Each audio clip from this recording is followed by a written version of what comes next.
on a eu une commande à Garoua, les habitacles sont arrivés cassés. Alors qu'on a pris l'avion. On a cru qu'on payait cher pour fuir les problèmes, mais malgré ça, c'est arrivé cassé. Aujourd'hui, donc, tout est démontable. Donc, on a ce modèle maintenant. Donc, même l'habitacle que vous voyez là, vous voyez que c'est des pièces individuelles qui s'emboîtent. Donc, cet habitacle, quand je mets les pièces comme ça, ben, je peux le tenir en main.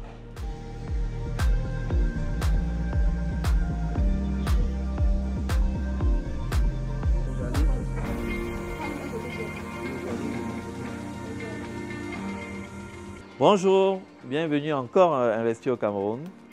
C'est un label dont le Cameroun est fier et on est toujours heureux de vous accueillir. Donc, je suis Serge Amel Didjou, je suis le promoteur de l'Agence universitaire pour l'innovation technologique.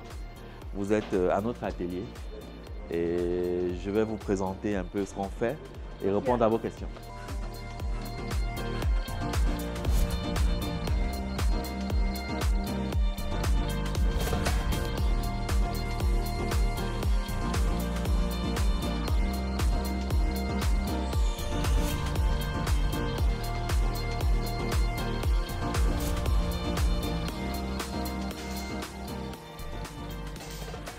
Alors, on n'a pas fait des miracles en 2 ans. Déjà, on s'est mieux équipé. Première des choses. Aujourd'hui, on a 2 découpes laser qu'on n'avait pas avant. Et puis, bon, c'est les 2 grosses machines qui changent tout en matière de qualité de finition de nos découpes. Quelle est la nécessité pour vous d'acquérir ces 2 machines? Ben, nous coupions soit en sous-traitant, soit en faisant beaucoup de découpes à la main, ce qui prenait beaucoup de temps, ce qui faisait qu'on n'avait pas la précision requise. Et en fait, ça s'est avéré même indispensable parce qu'on a décidé de faire du modulaire. C'est-à-dire, on fabriquait par exemple des couveuses et on dépensait beaucoup pour les livrer.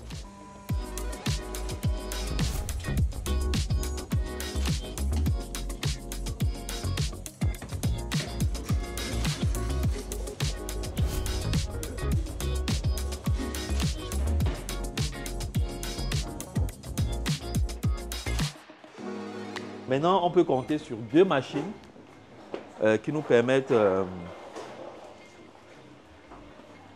de couper les pièces vraiment au micron près. Donc, vous voyez qu'il y a un ordinateur, il y a un opérateur.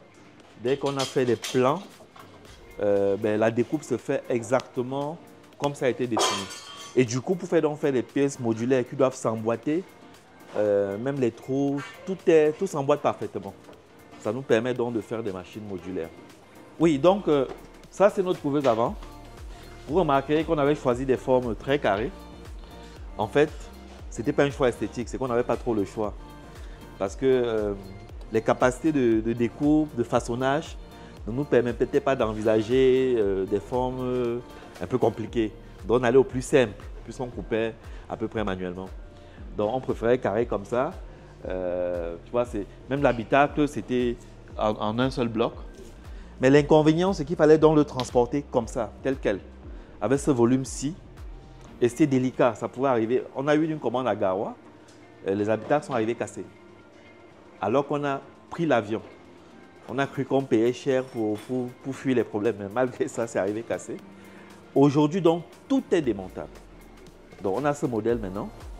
Donc, même l'habitacle que vous voyez là, vous voyez que c'est des pièces individuelles qui s'emboîtent. Donc cet habitacle, quand je mets les pièces comme ça, ben, je peux le tenir en main. Après, je l'emboîte, j'ai l'habitacle. Le bloc unité centrale peut être séparé. Tous les blocs peuvent être séparés. Et même dans chaque bloc, vous voyez, il y a des vis. En fait, j'ai les vis. Je peux les prendre par morceaux. Vous voyez, ça, c'est par exemple, ils sont en train de faire un assemblage. C'était en bloc et maintenant, on est en train d'assembler pour livrer. Du coup, je peux mettre une couveuse dans un carton sans avoir peur d'une délicatesse. Je peux l'expédier jusqu'au Sénégal. Je peux charger dans un car quelconque qui va vers Maroua ou même à Kolofata. Mes équipes, quand ils arrivent là-bas, ils les remontent.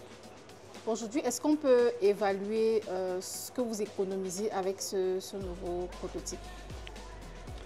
Avant, on peut dire que les coûts logistiques pouvaient être sur le territoire camerounais, une moyenne comme ça pouvait représenter jusqu'à 30% de la valeur de la couveuse. Aujourd'hui, c'est moins de 10%. À l'international, c'était même pas possible d'exporter. Je veux dire, on exportait juste pour le rayonnement, pour le nom, pour montrer qu'on existe en attendant. Mais c'était vraiment pas intéressant. On a eu à expédier 25 couveuses en RDC. Déjà, on n'a pu le faire que par DHL. Vous imaginez les coûts. C'était emballé comme ça. Donc on avait un coffre comme de ce genre pour la partie centrale et un autre petit coffre pour l'habitacle. Mais qu'on ne pouvait pas dépiécer, donc tout aussi grand, par couveuse. Si vous calculez le volume chez quelqu'un comme DHL pour envoyer à RDC, ben, ça vous prend pratiquement le coût de la couveuse.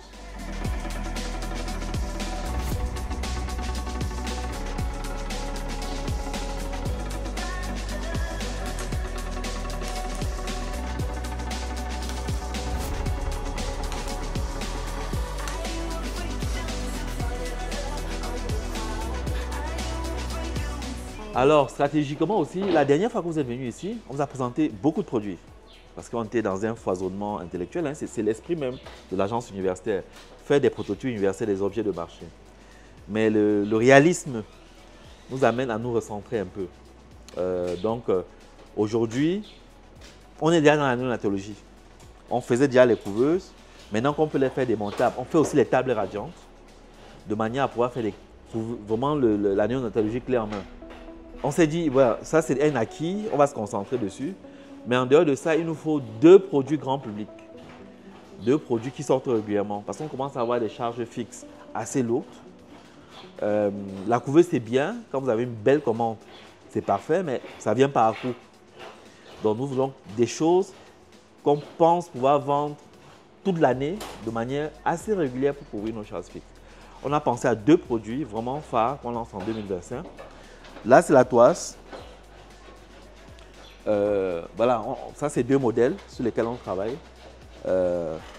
On peut les déposer nous-mêmes à des endroits et les exploiter parce que ça fonctionne avec la monnaie.